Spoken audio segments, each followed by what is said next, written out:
मावळत्या वर्षाला अलविदा करून नव्या वर्षाच्या स्वागताला अवघे काही तास शिल्लक आहेत। त्यामुळे अनेकांनी वेगवेगळे बेत आखले असून 31 चे सेलिब्रेशन खवय्ये गिरीने बुलढाण्यात साजरे केले जाणार आहे।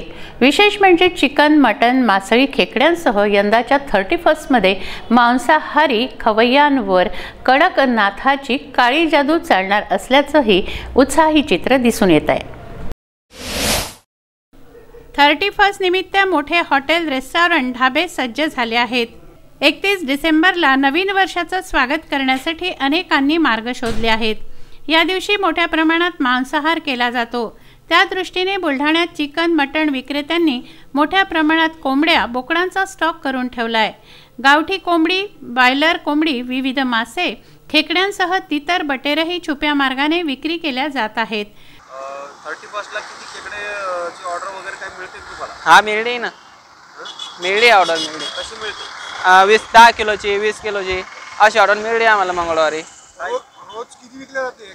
रोज विकल्याचे 10 किलो, 15 किलो, 20 किलो। वर्षानिमित्त ही ऑर्डर वाढते का? वाढते, हां, 50 किलो ऑर्डर चालली आहे, 50 किंवा 60। कोणत्या धरणामधून आणताय? जळगाव खानदेशकडून आणले। काय काय किलो आहे ते? 500 रुपये किलो। तुमचा किती लोक याच्यात व्यवसाय करतात? आमचे लोक कमीत कमी 7-8 जण करतात। 7-8 जणांना तुमचा उदरनिर्वाह रोजगार रोज उपलब्ध होतो का? होतो, मिळतो। 8 जण मिळून 500-1000 रुपये मिळतो आम्हाला, 1000-1200 रोजचा। मात्र अलीकडे या मांसाहारात जीवातृप्ती करणाऱ्या कडकनाथाची काळी जादू बुलढाणेकरांवर चालल्याचं दिसून येत आहे। 500 रुपयात कडकनाथ उपलब्ध होत आहे। खवय्यांकडून होणाऱ्या प्रचंड मागणीमुळे कडकनाथाचं दर्शन दुर्मिळ होऊ लागलंय। काळ्या रंगाची पिसे, चोच, जीभ, बोटे आणि एवढंच नव्हे तर कडकनाथ कोंबडीचे रक्त आणि मांस सुद्धा काळ्या रंगाचे असते। काळा रंग तसा अशुभ, पण कडकनाथ बाबत हे लागू होत नाही। चवदार मांस व औषध गुणांमुळे कडकनाथ पालनाचा व्यवसाय तेजीत आहे। शहरातील धामणधरी भागात गजानन शेळके यांचा कडकनाथचा पोल्ट्री फार्म आहे। 31 मुळे कडकनाथला प्रचंड मागणी असल्याने आधीच अनेकांनी विक्रेत्यांना ऑर्डर देऊन ठेवल्याचं त्यांनी सांगितलंय। मी गजानन शेळके, पंचाळ शिक्षे कॉलनीजवळ समृद्धी नगर इथं माझा कडकनाथचा पोल्ट्री फार्म आहे।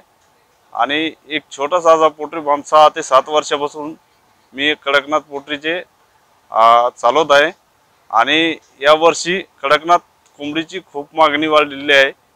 कडकनाथ कोंबडीचे आज रोजी बुकिंग झालेली आहे।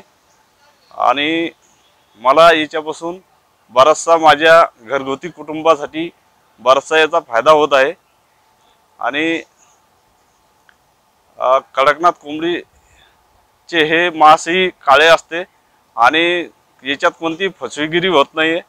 आणि कडकनाथ कोंबडी हे सहजासहजी हे मांस कडकनाथचे आहे का नाही हे आपण कोणताही व्यक्ती ओळखू शकतो। याचा रंग, रक्ताचा रंग हा थोडासा काळसर रंगाचा असतो आणि मांस हे काळं असतं। अंडही त्याच प्रकारे 1-2 वेळेस तुम्ही खाऊन पाहिले तर ते सहजासहजी ओळखू शकता, याच्यात फसवेगिरी होणार नाही। 31 साठी आज रोजी बुकिंग झालेली आहे। बरीचशी मागणी वाढलेली आहे आणि माझा माल जमतेम संपत आलेला आहे। म्हणजे शिल्लकही नाही, आज रोजी पूर्ण बुकिंग झालेली आहे। तसंच या मांसाहारासाठी पोळी, तंदुरी रोटीपेक्षा चुलीवरील मांड्याला प्रचंड मागणी दिसून येते। चुलीवर खापर ठेवून भाजल्या जाणारी आणि अतिशय पातळ व नियमित पोळीपेक्षा 4 पट जास्त मोठी अशी पोळी म्हणजेच मांडा।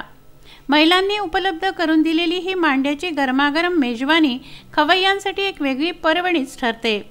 31 मुळे 10 रुपयाला एक मिळणाऱ्या मांड्याची ही मोठी मागणी असल्याने आधीच ऑर्डर नोंदवावी लागत आहे। प्रशांत खंडारे, विदर्भ न्यूज, बुलढाणा।